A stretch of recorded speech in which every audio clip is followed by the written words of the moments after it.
bienvenue sur l'art du fait maison. Aujourd'hui, j'allais peut-être faire la vidéo de lancement de la saison du jardin. C'est clair qu'il fait encore froid, les nuits sont froides, parfois les journées sont froides, mais c'est vraiment le moment de commencer à lancer son jardin. Je parle notamment des semis, mais je parle aussi, généralement, la période janvier-février, c'est une bonne période pour se mettre à réfléchir aussi ce qu'on peut améliorer techniquement comme confort personnel dans le jardin. C'est souvent un petit peu négligé ou parfois on y pense, mais c'est trop tard dans la saison. Donc c'est un bon moment peut-être pour faire un plan de ce qu'on pourrait améliorer pour se faciliter la vie au jardin. Pour nous cet hiver, il était vraiment nécessaire qu'on mette en place ce qu'on s'est rendu compte qu'il était vraiment nécessaire d'avoir ici, c'est une structure pour faire un ombrage. L'été passé, si vous aviez vu plusieurs vidéos, on avait fait un ombrage de fortune avec une structure de vieille tente, avec des piquets. Ça n'avait pas si mal fonctionné. Finalement, on a quand même pu voir les résultats et les efforts. Ce qui a peut-être moins été performant, c'est que l'ombrage, malgré tout, il serait mieux d'être enlevé une partie de la journée et seulement rajouter une petite partie de la journée, c'est-à-dire entre juin, juillet, août. Ici, c'est pratiquement toute l'après-midi où il faut avoir une couverture ombrageuse sur les légumes. Donc on a mis en place cette structure, on y reviendra, mais l'idée c'est d'avoir 6 parties dans la structure que je peux ouvrir, fermer comme des volets avec l'ombrage. Il reste à la terminer, mais les grands travaux de mettre la structure en place ont été faits dans la période de Noël. Donc c'est quelque chose qu'on va maintenant y penser. Donc l'ombrage, ce n'est pas nécessairement uniquement ici au centre du Portugal qu'il faut y penser. Cultiver à l'ombre, ça peut être pratique pour une toute petite partie de l'année, pour certains légumes comme les tomates qui n'aiment pas toujours avoir le soleil qui tape sur les fruits. Les poivrons sont aussi sensibles aux brûlures. Même en Suisse, lorsqu'ils étaient dans un tunnel en plastique, ça arrivait d'avoir des brûlures sur le fruit. Il faut donc faire un petit peu attention à ces légumes. Donc après, on a différentes techniques. C'est clair que si on habite plus au sud de Lyon, on parle différemment d'au nord. Ce n'est pas les mêmes latitudes. Le soleil, il n'est pas orienté de la même chose dans le ciel. Et sa force dépend aussi de où on se situe. Mais il ne faut jamais négliger, et surtout pas par temps de canicule, si on arrive à juillet-août, où les températures parfois montent même au nord, et elles restent plusieurs jours élevées, on va avoir rapidement des problèmes d'ombrage ou nécessité de faire un ombrage. L'ombrage, c'est quelque chose qu'on peut faire aussi tout simplement. Avant d'avoir une grande nécessité pour faire une structure comme on est en train de faire ici, on peut simplement s'aider d'arceaux qui seront polyvalents, comme des arceaux un peu plus hauts, puis des arceaux un peu plus bas. Alors soit c'est par exemple des arceaux pour mettre des filets de protection contre les insectes, on voit souvent sur la carotte, le chou, oui, effectivement le chou, ou bien le poireau, contre la mouche ou pour les papillons blancs. Au lieu d'avoir toujours à courir après les larves de papillons, les chenilles de papillons sur les choux, on les protège d'un filet et puis c'est réglé, on n'a pas le problème des parasites. Donc voilà, pensez peut-être à se dire, ben, je pourrais protéger et puis éventuellement si le soleil est très fort, un arceau plus haut pourrait me permettre de mettre un ombrage par-dessus les plantes qui nécessiteraient à ce moment-là de l'ombre. Ou alors, ça j'ai eu de la chance que ce soit mon papa qui les a fait, c'était tout fait en inox, c'est déjà un grand luxe, mais je me suis aussi construit ou fait construire des structures avec des fers à béton.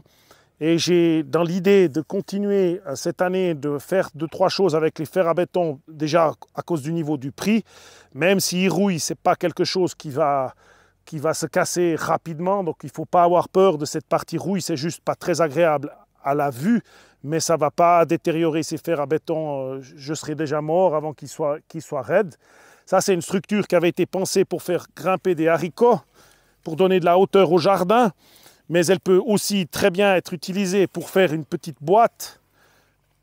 Si on la met comme ça, on peut très bien faire une petite boîte pour protéger des légumes ou des plantes contre quelque chose, des couvertures contre le froid. On peut imaginer faire une petite boîte rapide sur des petits planctons qu'on a dessous, ou éventuellement la poser l'été, en poser 2 ou 3 comme ça debout, encore une fois pour aider à mettre une structure d'ombrage sur les plantes. Le grand avantage des structures en acier qui est finalement assez flexible, c'est qu'on peut imaginer faire des choses assez simples, plier soi-même pour faire des supports, par exemple la tomate, comme les romas, les tomates qui sont très basses, qui vont grimper un petit peu, puis qui ont tendance à tomber sur le sol. On pourra les mettre à travers des grillages, on peut faire des petites cages pour ça, on peut faire grimper sur le côté des concombres ou des courges. En fait, on peut construire rapidement des structures qui sont polyvalentes, qui soient donc utilisables pour différents légumes et différentes tâches dans le jardin. Ce qui est toujours un objectif recherché, c'est le moins de matériel possible pour faire le plus de choses possibles avec. Voilà encore quelque chose de tout simple qu'on s'est construit pour ranger les choses, parce que c'est toujours, au jardin, ça traîne rapidement partout. Jusqu'à maintenant, effectivement, ça traînait partout. Là, maintenant, c'est rangé. On peut mettre les gros pots qui nous servent à la récolte des olives dessous. Les pots, j'ai une place pour travailler à l'extérieur. Et je peux mettre des outils dessous. Et à l'arrière, je peux les suspendre, protégés de la pluie. Donc, c'est aussi polyvalent. Ça me permet d'avoir proche de mon tunnel et des zones de travail les pots que j'utilise assez couramment pour travailler. Et puis finalement, c'était ces 8 palettes et quelques bouts de bois et les tôles dessus. Je dirais que le plus cher, ça reste la couverture. Pour faire ça, rien n'est fixe, il n'y a pas de socle en béton. C'est tout quelque chose que je peux démonter en un coup de vent si j'ai envie, ou je peux même le déplacer avec un tracteur en enlevant les attaches qui fixent les palettes au support en béton qui sont là. Donc c'est quelque chose qui est polyvalent et qui va nous permettre sur finalement une toute petite surface de ranger beaucoup de choses. C'est pour ça aussi qu'on ne l'a pas fait trop bas, mais qu'on a profité de le surélever une bonne hauteur pour qu'on puisse ranger dessous et utiliser tout ce volume avec finalement peu de matériel. Et là, comme le seul petit défaut, c'est son orientation, ici c'est le sud-ouest, donc le soleil va frapper la paroi qu'elle a pendant l'été, mais c'était sa meilleure position. Ce qu'on va simplement faire, c'est mettre un tissu, encore une fois un ombrage. On a toujours des petits ombrages qu'on ne sait pas quoi faire avec, qu'on va fixer devant pour empêcher que le soleil détruise tous les pots et augmenter la durée de vie de tout ce qui est à l'intérieur. Depuis que nous sommes arrivés au Portugal, on mange beaucoup de pommes. C'est petit clin d'œil à José. Et ces pommes, j'en suis tombé amoureux, ce qui fait que j'ai encore décidé de planter 3 pommiers supplémentaires tout près du jardin. Il y a Fuji, qu'est-ce qu'il y a, Pink Lady et une Golden Delicious qui sont une pollinisatrice des 2 autres. Où je veux en venir, c'est que c'est le moment de, si possible, si vous n'avez pas encore fait, c'est toujours le moment de planter des arbres. Dès que vous avez un sol qui est complètement dégelé, parce que je sais qu'il a fait très froid au nord, mais si vous avez des arbres déjà plantés ou des arbres que vous avez déjà plantés depuis plusieurs années, janvier, c'est le moment aussi de commencer à réfléchir à la taille d'hiver qu'on devrait avoir le plus léger possible pour ne pas trop abîmer les arbres. Mais disons, voilà, il faut essayer quand même de faire quelque chose avec les arbres. Le temps de tailler les vignes, les kiwis, il y a des choses qu'il faut mettre en place maintenant avant que la nature se réveille trop. C'est aussi la bonne période pour faire la collecte des greffons, pour ceux qui veulent essayer de faire des greffes, selon la vidéo que j'avais faite. Je vais utiliser cette partie-là parce que j'ai des pommiers sauvages. Je vais utiliser la partie du Fuji et du Pink Lady. Donc ça, il est tout frais acheté, celui-là, mais je vais devoir le couper à peu près à ce niveau-là. Et ça, je vais essayer de greffer sur les pommiers sauvages que j'avais plantés il y a quelques années. Donc, pensez à ça. On est vraiment maintenant dans la ligne droite où la taille et la greffe, tout ça va commencer. Il faut vraiment y réfléchir maintenant dans le courant de ce deuxième moitié de janvier. C'est également maintenant le moment gentiment de penser au semis. Alors, pas le rush, hein, vous n'êtes pas encore en retard. Ça dépend bien évidemment, enfin non, ça ne dépend pas, mais même si vous êtes au sud de la France, c'est vraiment le moment de commencer à réfléchir à ces semis. Ça va dépendre par rapport à quelle zone de rusticité on se trouve pour commencer les semis.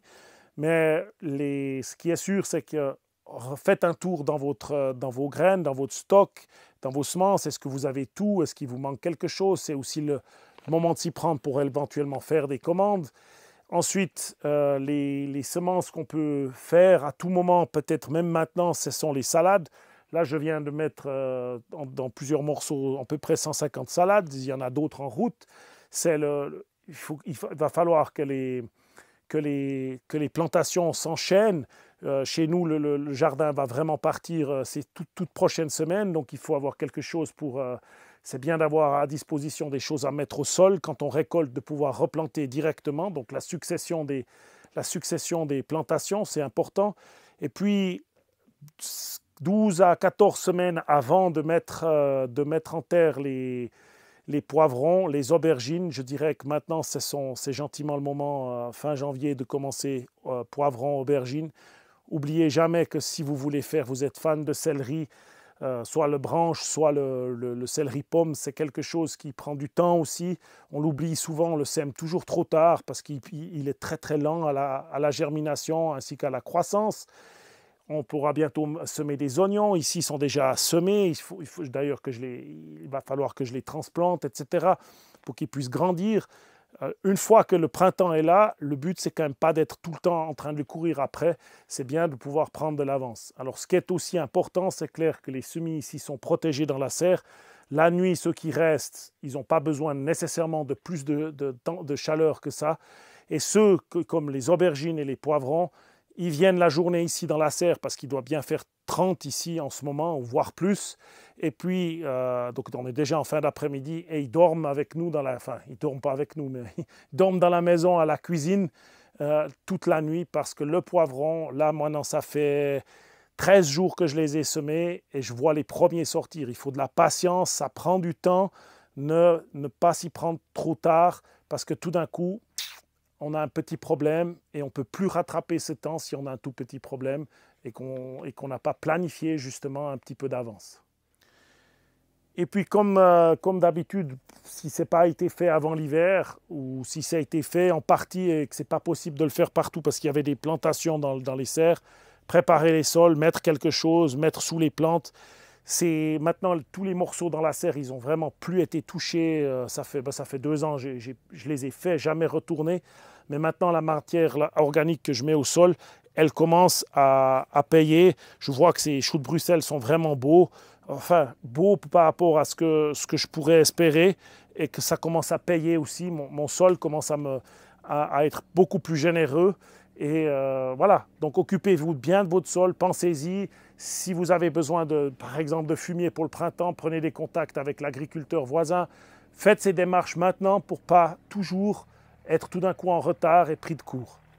Je sais parfois que l'impatience du jardinier pousse à semer trop tôt, pousse à faire les choses trop tôt, mais il y a tellement d'activités qu'on peut faire juste avant d'avoir trop d'impatience. Il y a quand même beaucoup de choses dès que c'est fait. On a cette tâche derrière nous. Profitez de ce temps pour s'occuper de ça. Et puis, j'espère que cette vidéo vous aura plu et à tout bientôt. Au revoir.